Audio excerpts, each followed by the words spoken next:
Well, good evening, District 7 and fellow Toastmasters, and welcome to episode 4 of the District 7 PRM Forum.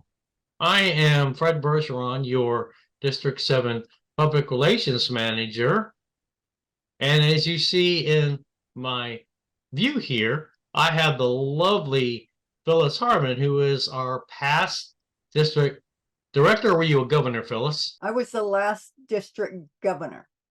And she's also the past public relations manager. And tonight she's here to tell us about how to identify your target audience. So, Phyllis Harmon, whenever you're ready, the virtual floor is yours. Well, thank you, Fred. It's a pleasure to be here tonight to talk about a subject that I truly enjoy.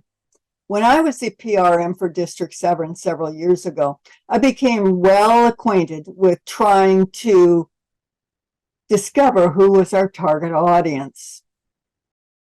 People, at least in Toastmasters, I believe that just having the title will make you a magnet for drawing people to your district or to your club as a VPPR. Well, that is a very wrong assumption. Being VP of PR takes work, lots of research. It is a very enjoyable role, but you must approach it with some idea of what you want to do. And tonight, I'm going to share with you some ideas that I have on how you can find your target audience. Many years ago, I was asked to help a brand new author market their book. I asked, "Who's your target audience?" The answer I got gave me shudders. Their eager reply was, "Everybody! Everybody needs to read my book." Well, that just made my job very, very difficult. There is a maxim that says, if you market to everyone, you market to no one. In the case of this author, I didn't know where to start. The person wanted to be seen on television and radio. I was able to get them some speaking slots, but what I was asked was, what are they going to talk about and who's their target audience? I had to make it up as I went because I didn't know. Eventually, the author did sell their book very successfully, but long after I left and after they decided who they were targeting their message to. So important that you know who you're marketing to in order to be successful. When I am looking for a new club, and I've been in several, I ask myself, what makes this club unique? Why is it different than the one over there, or the one down the block? Like Starbucks, when you walk through the door, other than the change of the decor, the product is the same. Yes, Toastmasters is a product. The product is, you guessed it, helping people become more successful as public speakers and leaders. Our mission statement tells us so. But if you think the mission statement is going to attract people to your club in order to turn them into members, you are sadly mistaken. It sounds fine, except that's not what people are looking for. I suggest that you talk to the people in your club. What brought them to your club? Was it the fact that they could fail in a safe and secure environment with lots of people helping them get back on their feet? Maybe. but probably not.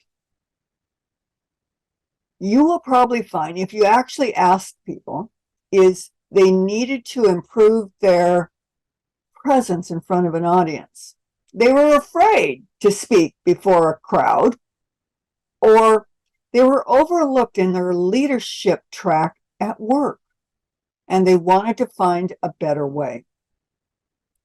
Typically, those are the answers that you will hear. In fact, there is many research done, including by Toastmasters, on what attracts people to Toastmasters.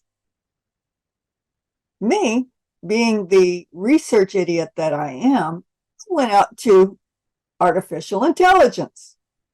I asked ChatGPT what would draw 30-year-olds to my Toastmasters club. Here's one of their answers. Attracting 30-year-olds to Toastmasters involves understanding their specific needs and interests. Their specific needs and interests. Some of their ideas, career advancement. We've talked about that. How do you rise in the ladder of your career if you don't know how to lead people, if you don't know how to be a team lead, if you don't know how to have a discussion where everyone comes out with something? How do you learn to compromise? Some of the other ideas it had was networking opportunities.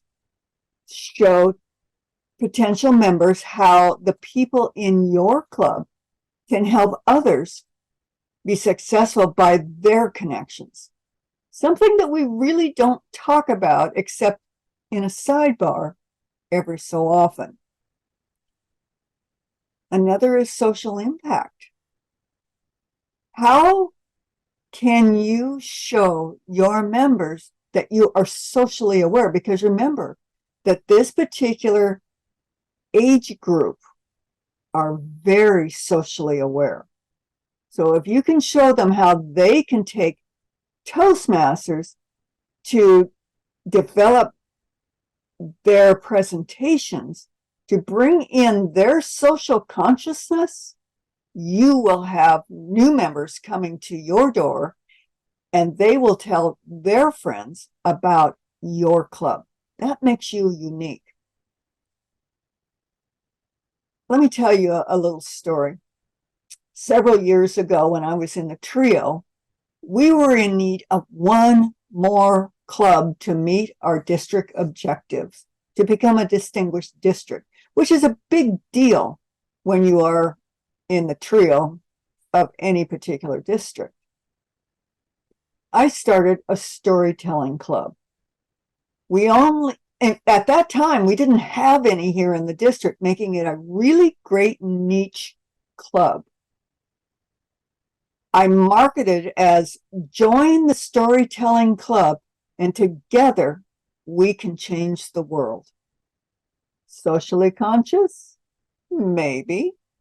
Intriguing? Oh, most definitely. At that time, I was looking for people who wanted to learn to tell better stories for whatever their reason was. That club at the kickoff meeting had over 50 people in the room. We chartered within 2 weeks. We met the needs and the interests of the people in the room. Another story for you. I love stories, don't you? Several years ago, I was the VP PR for New Horizons Toastmasters.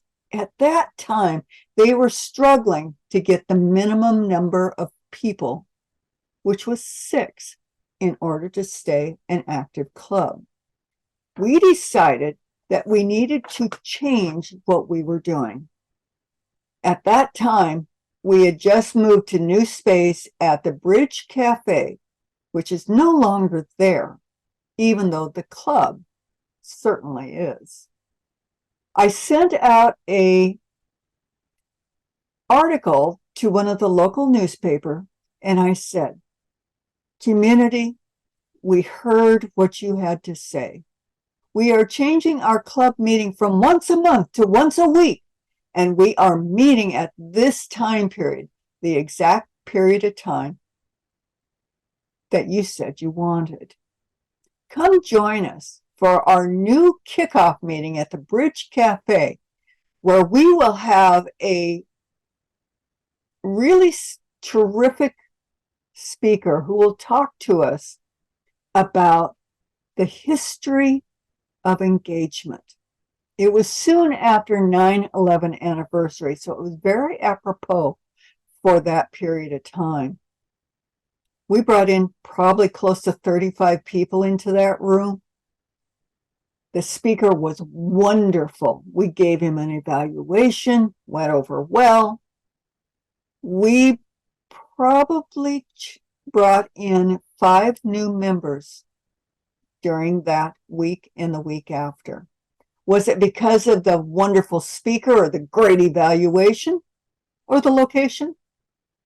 Might have had something to do with it, but I think what had a greater impact was that we talked to each member, each visitor individually, and told them our stories on why we joined Toastmasters and the impact it had on us. New Horizons has gone on to be a wonderful club, sometimes peaking at 40 to 50 members. What keeps people coming back is in their byline. They come for the fun, they stay for the education. The club decided to have themed meeting at least once a quarter. The first one was Pirates Day in September. Everyone dressed up in pirate costumes. Throughout the meeting, we threw out the arms and the Skirly hags or whatever it was, but everybody played the part. It was great fun. And at the end of the meeting, we took pictures of all of us in our pirate's garb. These got posted on Facebook. Every time we did something different, everybody participated. It became known that if you wanted a fun club, then go to New Horizons. They are still around today. They are doing very well, no matter what the venue that they are in. And once a quarter, they continue to dress up and have a themed meeting. Works very well. Very unique club. Some other unique factors that would have drawn me to the club had I already not been a member was Feedbackers. Feedbackers is an evaluation club. They are a niche club. And with a niche club, even though they weren't advanced, if you were a Toastmaster, that is their target market or their target audience, people who already know about Toastmasters and they're looking for that next experience. That's what Feedbackers has to offer. As you can see, unique clubs hold a special place in my heart. They're different. They give you a different experience. But that doesn't mean that ordinary, non-niche clubs don't have a role to play. For that is where the brand new person who's never been to Toastmasters or who has had experiences with Toastmaster years ago and know that they need to increase their skill set will come. So what makes your club unique? What will attract someone to your door to sign the application and become one of your new members? Start with your club members. What brought them to your club? Was it the location, the time of day? Or was it something that hooked them within the club? A particular speech, a particular way that the meeting was run. It was something, and you need to find out what that was. And once you can find out what makes the collective unique, then you can target other people for that same experience, for that same uniqueness. I would suggest that you put together several personas. And by personas, I mean people that you can actually see in your brain, and you can decide who they are, what their interests are, and how you are going to bring them to your club. Take, for an example, a 30-something. That's been my example all night. One of the 30-year-olds is a young married man with small children who is just starting to climb the ladder of his career. There are several things that he needs to know in order to be seen, to be recognized. One of those are soft skills. Doesn't Toastmaster teach us soft skills? How to give feedback, how to give a presentation that is succinct and to the point. Also, the leadership opportunities, how to run a meeting, how to stay on time. All of these things that we do on a weekly basis are skills that rising professionals need to know. And so another persona might be someone who is not rising in their field, but is very socially active. They want to tell their story. They want people to be inspired to do whatever call to action they want. Toastmasters gives them the opportunity to hone those speeches, again, to build those soft skills that they will need as they move politically forward. And what about the guy or woman who wants to get into politics? Isn't Toastmasters a place where they again can hone their message so that people are inspired to vote for them? Once you know who your personas are, then you can start targeting your message to those people. Oh, and by the way, I suggest you build a couple of personas for people that you don't necessarily want in your club. The old codgers like me. Would I fit into a 30-something club? Probably not. Would I fit into a storytelling club? You bet your bunny boots that I would, because I want to tell great stories. I would love to get onto the stage and tell stories. Toastmasters can teach me all about how to tell my story from the opening through the body, through the conclusion, as well as how to inspire people with my call to action. So there are many different ways that you can do that. Your messages should be geared to each one of those personas. Your speech or your advertising for the rising professional is totally different than for the storyteller and what that offers to each of them. So think about that as you're putting together your marketing messages. Where are you going to show your marketing messages? You know, not everything has to happen on social media, even though it is a great way to get your message out. People are now beginning to meet in person again. Yay! Take your message with you. Networking events are fine places to share your story. Remember that you're trying to attract people to Toastmasters and to your club.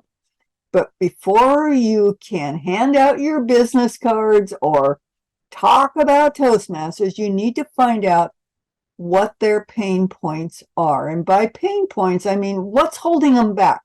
What is it they wish and what do they desire in order to gain their goals? So once you engage people in those conversations, then you tell your story about how you use Toastmasters to get where you're at today. And it doesn't matter what networking event it is. It could be the meeting of the babysitters in the neighborhood. Or it could be Rotary. It could be anywhere where you have an opportunity to tell your story once you know what it is people are interested in and what are their needs, their pain points. Networking events, social media. There is also the opportunity to, at least in this district, to have your message heard on television. Did you know that? If not, contact me. I am a producer and director for community television in the Beaverton, Portland, Salem metro area. I would be more than happy to help you put together an invitation for people to visit your club. After you have done all of that work, I want you to step back and see whether what you have done is successful. If not, morph it until it is. Remember, I said that being VP of PR takes work. It's not just a one done deal. You have to constantly be looking at who you're targeting and what your message is. It will change over time, just so you know. As the members in your club transition out and more come in, it could be that everything changes. So be aware that what you put together a year ago and what was successful may not be so today. Do your research. Keep on top of who your members are, why they came to your club. Change your personas so that they actually match perhaps some of the members in your club. Find out from them what would draw them to join your club today. It could be different. Hold great meetings so that when you have those new people, those visitors come through the door, they see you at your very best. Have fun, laugh a lot, but always have a great meeting. I think, Fred, that has given everyone a little taste of what it's like to find your target audience and to start building a promotion that will bring people into your clubs. Back to you, Fred. Thank you, Phyllis. Great speech. And yes, I actually have 3 questions based on your presentation. The first one is, once you're able to identify your target market, how do you start marketing it and advertising it from there? Like, obviously, if you just start posting on Facebook, you have to know how you're marketing it on Facebook or LinkedIn or these other places instead of just randomly posting. So that's the first question, is once you identify your target market, how do you start marketing it moving forward? Okay, so first off, let's delineate between your target audience and your target market. They're 2 entirely different things. Okay.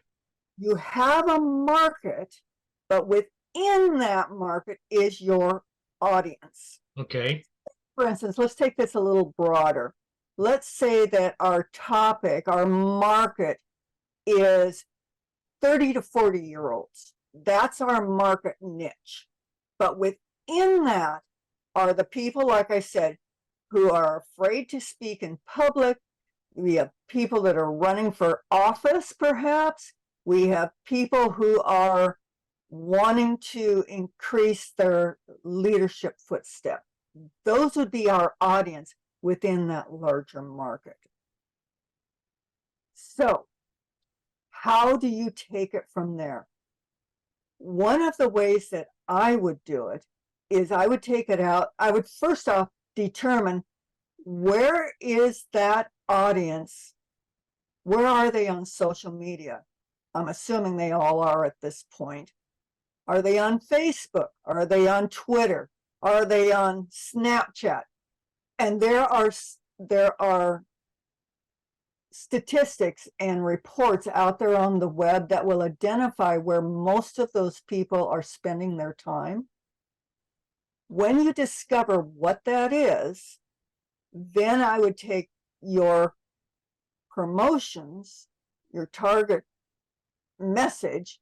Remember, I talked about the different personas. I would have a message for each of those. So figure out where those people are spending their time. What are they reading? What are they talking about? Where are they socially?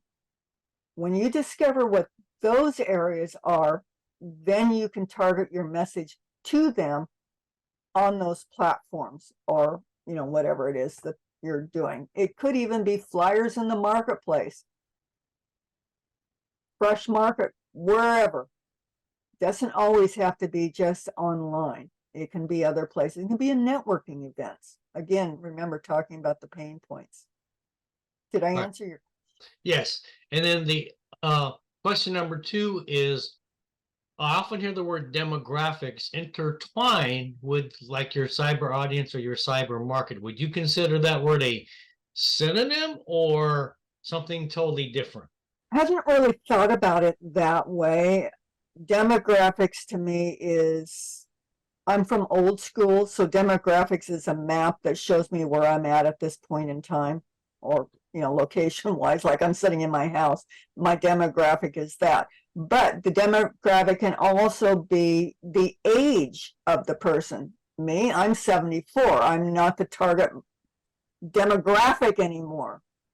At least not in my mind, unless I'm going to a storytelling club where I want to be able to tell my grandchildren great stories. So the demographic could certainly be a synonym, I suppose. Mm-hmm. I know I'm not answering your question well. I would have to do some more research on that, because I don't like the word demographic because it's too broad. Okay. It's a whole pot of people, and that's not who my market is. Remember, I don't market to everybody. I market to the few in hopes that they will hear my message and be attracted to what I refer to it as a synonym, Phyllis, because to me it kind of relates where, I mean, if you're talking age, you would still have to probably define your age group who you're wanting to target as well. So in my opinion, there's some synonymous verbiage or terms in between the two of them, just in my opinion, just from hearing them. And then the third question I have for you. I was going to say, when I think of demographics, I think politically. Mm-hmm. So that tends to make me walk backwards and away from the word. Okay, I got you. Okay. So my third question is, when you were talking about, because I think you were spot on about the other clubs around you, because I preached that to my home club in Florida, where we went from 9 members to 19 in a year and a half, just from posting consistently on Facebook and doing some of the things you said. We have themed meetings, posting them, and drawing people in. And we've drawn several different age brackets, not any particular age bracket per se. But at one time, because our club meets Monday every week, at one time there were 2 other clubs near us that met on Mondays around the same time. And a lot of times some of our new members were, if a guest would show up, they'd be too shy to like ask them about an application. And I would say pretty much what you said. I said, keep in mind, there's 2 other clubs that meet on the same night and the same time that we do. They can easily go somewhere else because we didn't ask them if they wanted to join. So my question is, when you're talking about finding out what these other clubs are or are not doing, how do you find that out? Would you have to physically visit the club? I mean, Google can only do so much. First, where I would start would be with their website. Mm-hmm. Is it attractive? Would it draw me in? If I was a brand new member, would a website draw me in? Not necessarily so. When you take a look at the majority of them across the board, they all look the same. There's nothing unique about them. So I could do A, B, or C and just go check it out. I always tell people when they're going to visit a Toastmaster club, join none until you find one that fits like an old shoe, because that's the one you'll stick with. People like to shop Toastmasters clubs, I've discovered. If they don't see what they're looking for right off the bat, and nobody asks them, and they typically don't, then how will you ever attract them to join your club?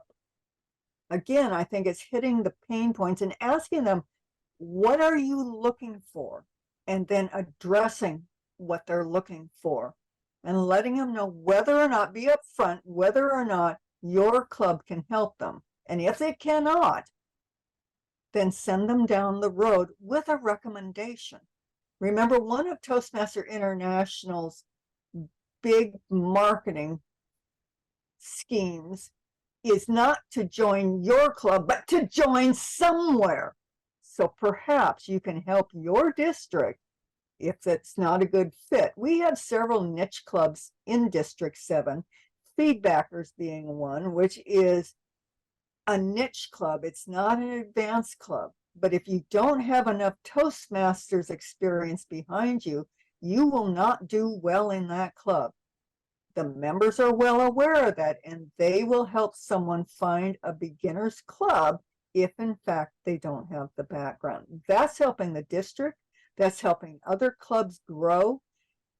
And you might also find that because you're doing a service to that potential member, they will join somewhere, but they will also recommend your club because you help them find a home.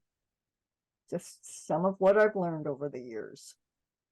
No, and yeah, and I agree with you 100% on that, Phyllis, because I've been in Toastmasters just over 9 years, and I find myself, particularly in my home club in Florida, unofficially mentoring some of the members who they're there, they play their part, but they're kind of stuck in that, you know, getting people to join and stuff like that. So, I'll tell them a lot of the same things you do is, the job is to get them to join Toastmasters, not necessarily in a club. I said, maybe our club isn't a good fit. I said, don't frown if they don't join our, but if they join another club, I said, we still did our job. I said, granted, they didn't join our club, but they still joined Toastmasters because for some reason that other club was better, either schedule wise or environment wise or whatever.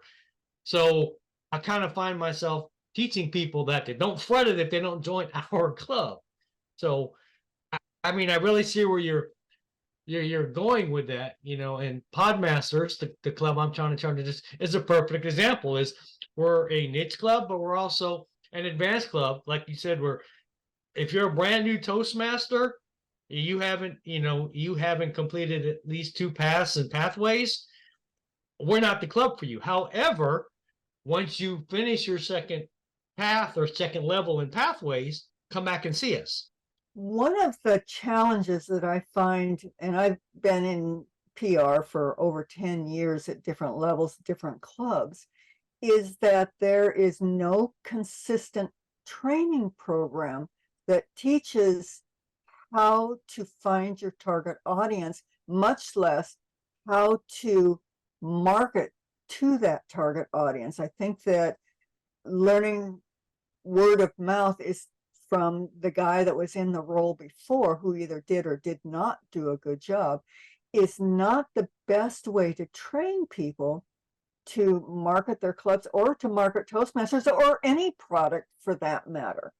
There are a lot of different ways that you could do that. Of course, the free way is via the internet, but I'm thinking that that is an area that we could spend a great deal of time with our members, showing them that it's not just a title. There's a lot of work that goes into making sure that your club's footprint increases exponentially based on what you do as your VP of PR.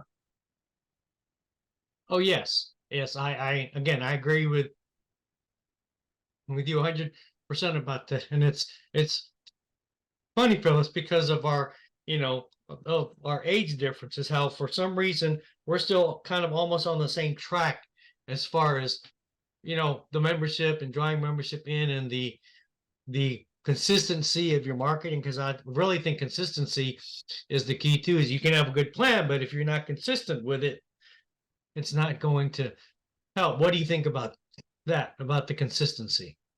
Oh, I totally agree, because if there's not consistency, even though it grows and changes, if you don't have a consistency, a basis to start with where you can, springboard off it for your club or for your district, then we're just spinning wheels. Okay. And one last question before we wrap it up, Phyllis, and that is you mentioned that social media isn't the only way to target your potential members. You mentioned networking. Would you have some other suggestions other than like in-person networking? You mentioned a newspaper as well. Like I know where I live that they pretty much did away with all the newspaper advertising for the most part. So what other non-social media suggestions do you have? People are beginning to start meeting in person again. I'm not talking just Toastmasters clubs. I'm talking about other social events. You see them all the time out there on Meetup. Areas that you can go and network and tell your story. Tell why you joined Toastmasters after you learn what their pain is and how you can help them. That's one way that you can do it. Another way, of course, is LinkedIn has a lot of different organizations, professional organizations that you could not join necessarily, but get on their feeds. Why not get out there and write a blog about something, whether it's Toastmasters, of course, but something about leadership or presentation styles or your story and how Toastmasters helped you overcome a barrier. So those are some different ways you could do it. There's, of course, always the Facebook Reels. You could do your own talking about your club, whether you're VP PR or not. You could get out there and talk about what you've learned and how you learned it and how Toastmasters helped you do that. And of course, then you mention your club in there also. I, of course, am a producer for community television, and I'm more than happy to help anyone who wants to put together a short video and get that out on the web. So there's a lot of different ways you can do it. I don't know of any free radio. That gets expensive. So I don't see that happening except at the district level, which we did in District 7 a few years ago. So I don't know that I've totally answered your question, but I would seek out all other avenues where a person could slip in a promotion, talk to people. How about church? How about your babysitter? How about running for political office, or somebody that is? Tell them how Toastmasters can help them improve and perhaps get the majority of the vote. There are places to market Toastmasters all around you. It's just a matter of recognizing the possibilities and then going after them. Thank you, Phyllis. And do you have any parting words for our viewing audience out there as we wrap up this session tonight? Maybe, a 30-second to 1 minute final educational moment. Certainly. For those of you who are looking to promote your clubs, go out to the web. Don't necessarily stick with the Toastmasters literature. Take a look at what's going on out there in the world of marketing. Talk to your members. Find out who they are, because there are people in there that you can also market to new people. In my club, one of my clubs, we have one of the most elderly Toastmasters there are. She's 92 and she is still active. She's keeping that brain active by giving presentations and taking leadership roles. People are not too young or too old to learn a new skill in Toastmasters. Recognize what you have in front of you, around you, and go for it, because your club will be the beneficiary of the work that you do. Yes, and it's those older people. I've been in Toastmasters quite a bit, and I feel I know a lot. But it's always those older people I tend to lean on and lean towards, Phyllis. So I really think that's a good idea. And before we wrap up here, how can people contact you if they want to know more about reaching their target audience? How can they get hold of you? They can contact me via email at Phyllis, that's Phyllis .Harmon, HARMON at d7toastmasters.org. Okay. Phyllis.Harmon at d7toastmasters.org. And that d7toastmasters.org, is that something that was given to you, or is that something you have to purchase? No, I set up my alias on the D7 Toastmasters website back when I was webmaster. It's still there and I still use it. Gotcha. Okay, that's all I needed to know. Well, thank you again, Phyllis, for gracing us with your presence and giving us that awesome presentation on knowing your target audience. I know myself, that's one thing I'm learning about, and I've learned a lot from tonight. So kudos to you, and thank you for the great information. So stay tuned next session for John Morrow from District 84. He's going to be telling us about, I'm going to call it hybrid how-to. So basically, if people are on the fence about setting up a hybrid meeting, he's going to give you some pointers, equipment, why you should do it. And if you're still on the fence, maybe why you should reconsider. I'm Fred Bergeron, the District 7 Public Relations Manager, and this is Phyllis Harmon. Good night, everybody.